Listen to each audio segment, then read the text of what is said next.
देश के ऊपर जब जब नफरत का एक बार सा आता है तो भले ही पूरा बिहार चुप हो, लेकिन किशनगंज की या ठाकुरगंज की जो सरजमी है ये जरूर क्रांति रखती है, ये जरूर अपनी जोरदार आवाज लगाती है। मैं आपका इस्तकबाल करता हूं, आपके जोश का मैं सम्मान करता हूं, आपके विचारधारा। मुझे गर्व महसूस हो रहा है इस सरजमी पर पहुंचकर। मुझे लग रहा है कि मैं जिंदा दिल किशनगंज में हूं। वैसे तो आजकल मैं पूरे देश को मुर्दा जैसा देखता हूं और देखता ही रहा हूं। पिछले 7 साल से मुर्दों की तरह इस देश को देखता। जिंदा मैं हूं, इसलिए जिंदा दिल लोगों के बीच में जाता हूं। कुछ लोग मुझसे बेहद ज्यादा नफरत करते हैं क्योंकि मैं इस देश के लोगों से मोहब्बत करता हूं, इसलिए वो मुझसे नफरत करते हैं। उनका नफरत बरकरार रहे और इंशाअल्लाह हम यूं ही अपना मोहब्बत बरकरार रखे रहेंगे जिस तरीके से आपने कहा। दिल्ली की हुकूमत को जब हमारा और आपका ये मोहब्बत का तस्वीर बनारस से लेकर के दिल्ली तक दिखाई देगा तो शायद उनको जलन महसूस होगा, उनको तड़प महसूस होगा, क्योंकि ये देश की आत्मा को धक्का देना चाहते हैं, देश की आत्मा पर हमला करना चाहते हैं। वो हिंदू और मुसलमान और सिख और ईसाई को बांटना चाहते हैं और हम उनके इस नापाक इरादे को पूरा नहीं होना देना चाहते हैं। बस यही अंतर है हमारे और उनके। वो हमें कमजोर समझते हैं,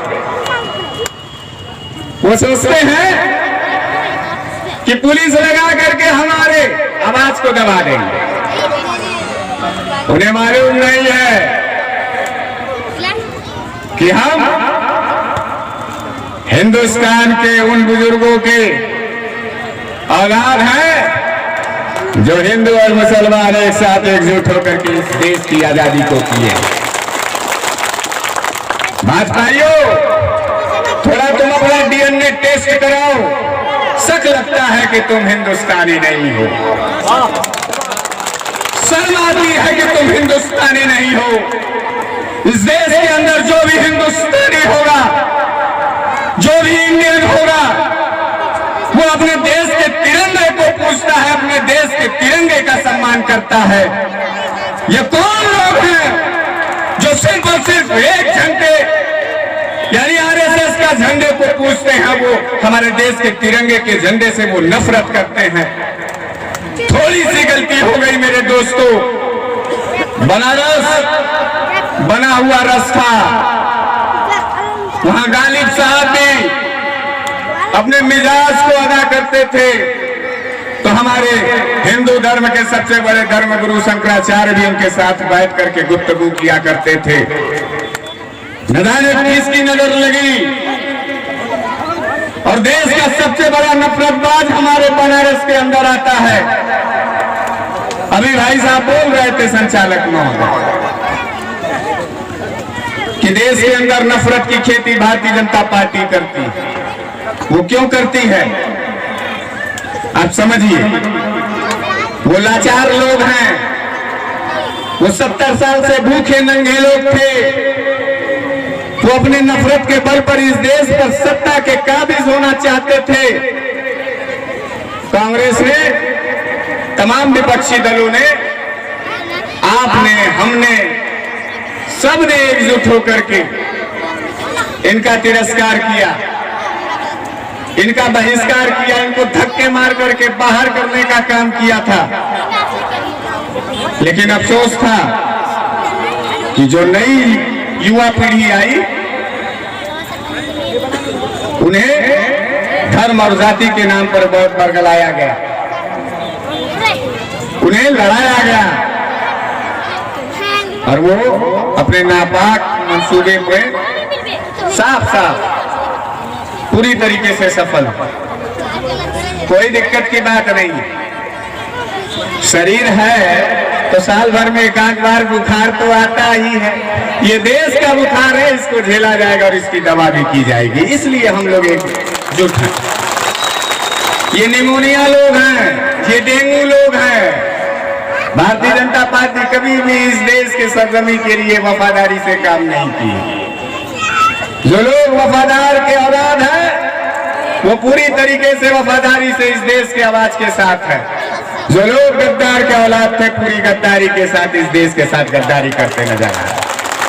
कोई दिक्कत नहीं है, जरा सा भी डरने की जरूरत नहीं है। और जब डर लगे तब एक बार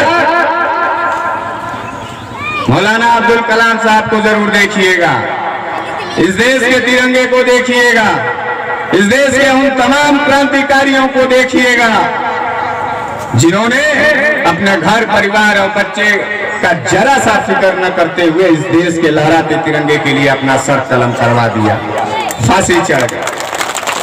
किसको इतनी जरूरत हो गई जो हमारे हुकूक को तय करने का मादा रखता है? किसने इतनी बड़ी गलतफहमी पाल ली है कि जो हिंदू और मुसलमान को बांटने का काम करना चाहता है?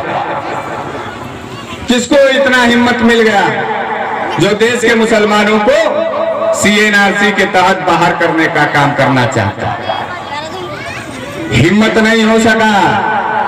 पूरे देश के आंदोलन हुआ, के अंदर आंदोलन हुआ CNRC पर। कह रहे थे संसद के अंदर अभी कुछ महीने पहले कि हमारे CNRC के तहत किसी का घर और जमीन गया क्या? तो मैं पूछना चाहता हूं तो फिर तुमने CNRC लागू क्यों किया? उन्होंने कहा कि ट्रिपल तलाक से किसी को कोई दिक्कत हुआ क्या? तो तुमने इस कानून को लागू क्यों किया? तुमने कहा नोटबंदी से कोई बर्बाद हुआ क्या? तो फिर तुमने नोटबंदी लागू क्यों कर दिया? इसका यह मतलब है कि ये निकम्मी सरकार है, ये बेमिजाज सरकार है और इसके सारे कानून इसी की तरह लापरवाह और आवारागर्दी वाले हैं। ये हमारे लोग हैं, इस देश को बर्बाद करना चाहते हैं। हम और आप एक साथ एक हाथ मिला करके ये वादा करते हैं आपके साथ, किशनगंज के साथियों, कभी वक्त मिले तो बनारस आइएगा और देखिएगा हमारे यहाँ की गंगा जमुनी तहजीब। अभी एक वीडियो वायरल हुआ था गाजियाबाद में, एक आसिफ नाम के 13 साल के मासूम बच्चों को पानी पीने के नाम पर मंदिर में पीटा गया। जानते हैं पूरा देश उसका जवाब दिया या नहीं दिया ये तो मैं नहीं जानता। मैं बनारसी आदमी हूं गुरु, मेरा मिजाज मोहब्बत है। मैंने अपने बनारस के अंदर मंदिर में बैठा करके तमाम मुसलमान साथियों को 3 दिन पहले भोजन कराया और कहा कि नफरत बाजो, इस बात को मान लो कि जब जब तुम्हारी नफरत की पूरी कश्ती हमारे कलेजे को चिरेगी तब तक हम तुम्हारे नफरत को टांग पे टांग रख करके चीरने का काम करेंगे। हम इनकलाबी लोग हैं, हमें इनकलाब पसंद है। और एक शेर के माध्यम से मैं आपको बताना चाहता हूं कि इस देश की हालात क्या है, समझने की कोशिश करिए। इनके साजिशों को, इनके नाकामियों को समझने की कोशिश करिए। तेवरे इतिहास को एक बार फिर से दोहराना होगा, तेवरे इतिहास को एक बार फिर से दोहराना होगा, इन जालिमों से एक बार फिर से टकराना होगा। अगर मानते हो मेरी बात को तो खुलकर मेरे साथ चलो, वरना उन शहीदों को एक बार फिर से शर्माना होगा, वरना उन शहीदों को एक बार फिर से शर्माना होगा। हमारे और आपके कंधे पर, हमारे और आपके कंधे पर इस देश की भविष्य टिकी हुई है, इस माटी की आबरू टिकी हुई है। हमें और आपको आपस में मोहब्बत करना है, हमें और आपको आपस में हाथ से हाथ मिला करके इस देश को, इस देश की तिरंगा का अभिमान बढ़ाना है। ये चंद जल्लादी लोग जो सिर्फ और सिर्फ कपड़े को पहचान करके नफरत का बीज बोते हैं, जो सिर्फ और सिर्फ धर्म को आधार बना करके देश में हुकूमत करना चाहते हैं। आज देश की आत्मा आपसे गुहार लगा रही है, आज देश की आत्मा हमसे गुहार लगा रही है। आज देश के सारे शहीद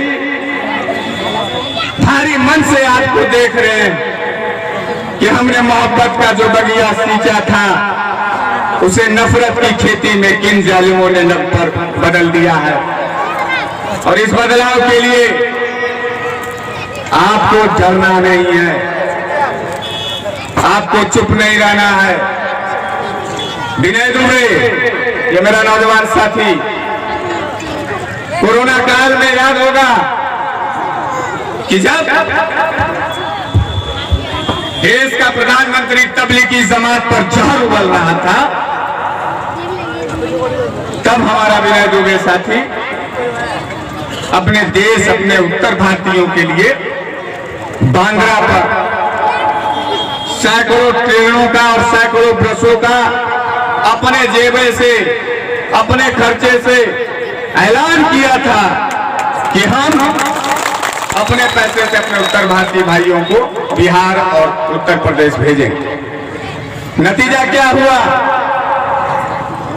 पूरी की पूरी भारतीय जनता पार्टी अंदर से हिल गई, एक छोटे से नौजवान के कारण। समझो कितने बड़े वीर हैं, समझो कितने बड़े ताकतवर हैं।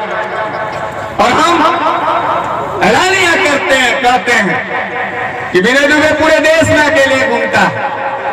बनारस वाले मिश्रा जी पूरे बनारस में अकेले घूमते हैं और आंदोलन करते हैं। हिम्मत हो तो एक रोमा उखाड़ के दिखाओ, मुकम्मल जवाब देंगे, पूरा का पूरा जवाब देंगे, मुकम्मल जवाब देंगे और बताएंगे कि जब हमारे बुजुर्गों ने शहादत दी थी तो मैं भी शहादत देने के लिए एक इंच भी पीछे नहीं हटने वाला।